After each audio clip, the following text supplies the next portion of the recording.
You've probably seen the news headlines from years ago. But what if I told you that almost everything you think you know about this corner of West Africa is completely wrong? Imagine stepping onto a beach with sand so white and water so blue, you'd swear you were in the Maldives, only to turn around and see a lush, green jungle filled with rare chimpanzees and hidden waterfalls. Sierra Leone is the biggest travel secret in the world right now. It is a place where history isn't just in books, but is carved into the very trees in the middle of the city. We are going to count down 20 incredible things you can do in the Lion Mountains, from climbing the highest peaks in the region to eating the best spicy stew of your life on a tiny island. By the end of this, you'll be wondering why you haven't booked a flight to Freetown yet, because this country is finally ready to show the world its true face. Before we get into the list, you have to understand the vibe of this place. Sierra Leone gets its name from Serra Leoa, which means Lion Mountains. When Portuguese explorers first arrived in the 1400s, they heard the thunder rolling across the hills and thought it sounded like lions roaring. Today, that roar is more about the energy of the people. It's a country that has been through a lot, but the locals are some of the most welcoming, resilient, and funny people you will ever meet. If you want to visit, the best time is during the dry season, which runs from November to April. This is when the sun is out every day and the roads are easy to travel. If you go during the rainy season, well, let's just say you better love the sound of water hitting a tin roof because it comes down in buckets. But regardless of when you go, there is a certain magic here that you won't find anywhere else.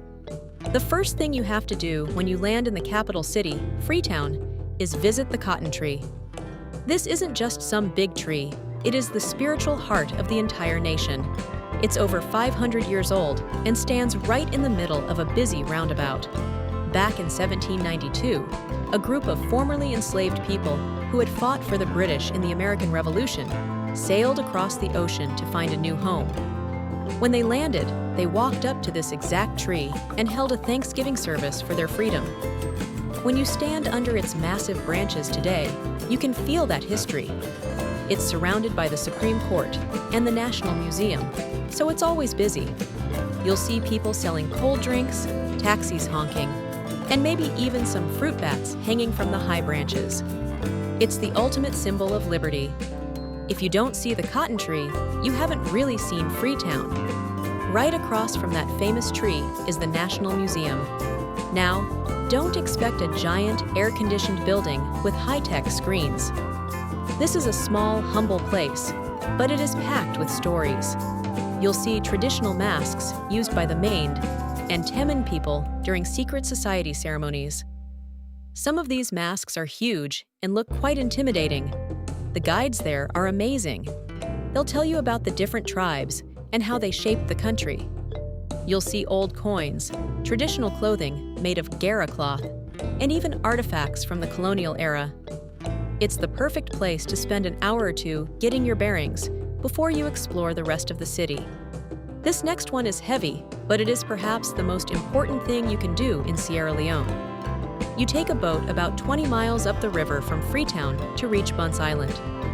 In the 1700s, this was a massive slave trading castle. Because the local people were experts at growing rice, they were specifically targeted and sent to places like South Carolina and Georgia in the United States. Walking through the ruins today is a sobering experience. You can see the remains of the main house, the slave prisons, and the cannons still pointing out at the water. It's quiet, overgrown with vines, and incredibly moving. It's a place of reflection. It helps you understand the deep connection between Sierra Leone and the African diaspora across the Atlantic. Frother, the Railway Museum in Kleintown.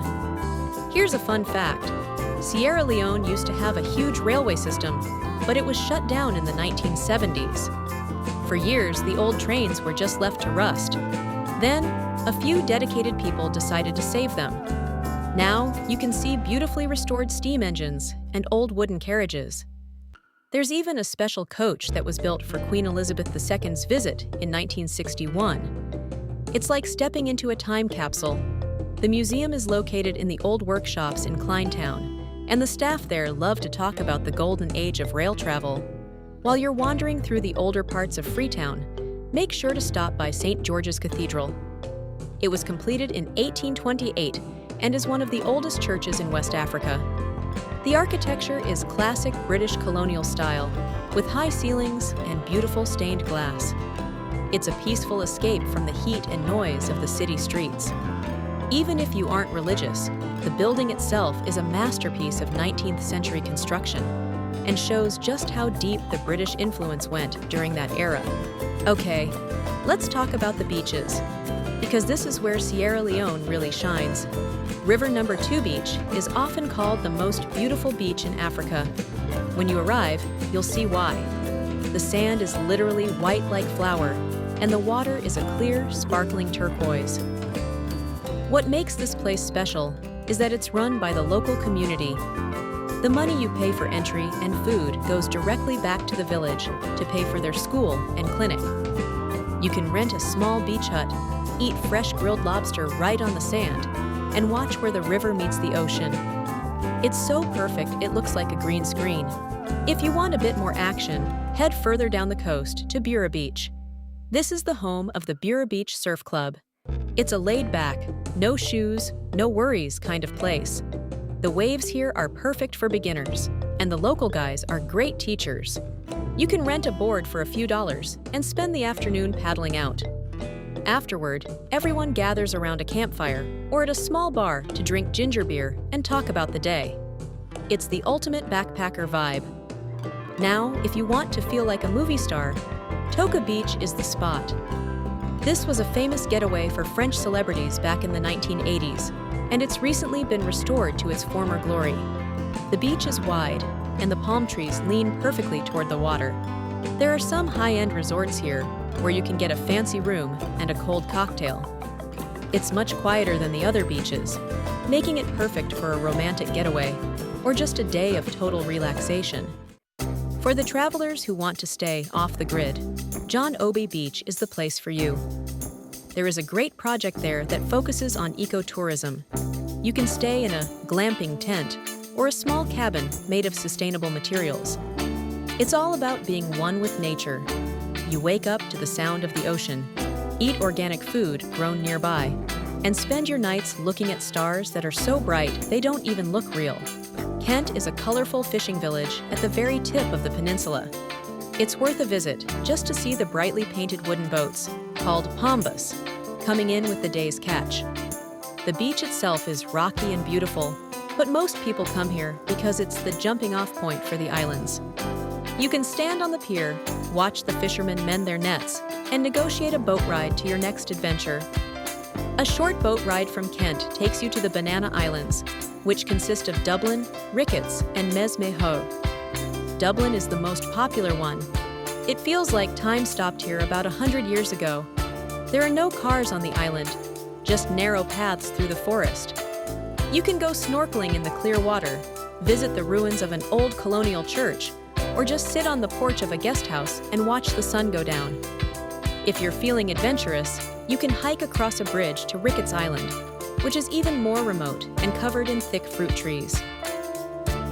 The untouched beauty of the Turtle Islands. This is a group of 8 tiny islands that are very hard to reach. It takes several hours by boat, and there's no luxury here. You'll be staying in a local village, probably sleeping in a hammock or a basic hut. But the reward? You get to see a way of life that hasn't changed in centuries. The water is so shallow, you can walk between some of the islands at low tide. You might see sea turtles nesting on the sand. It is one of the last truly untouched places on Earth. Bonthi was once a major trading hub for the British, and you can still see the huge, crumbling stone houses they left behind.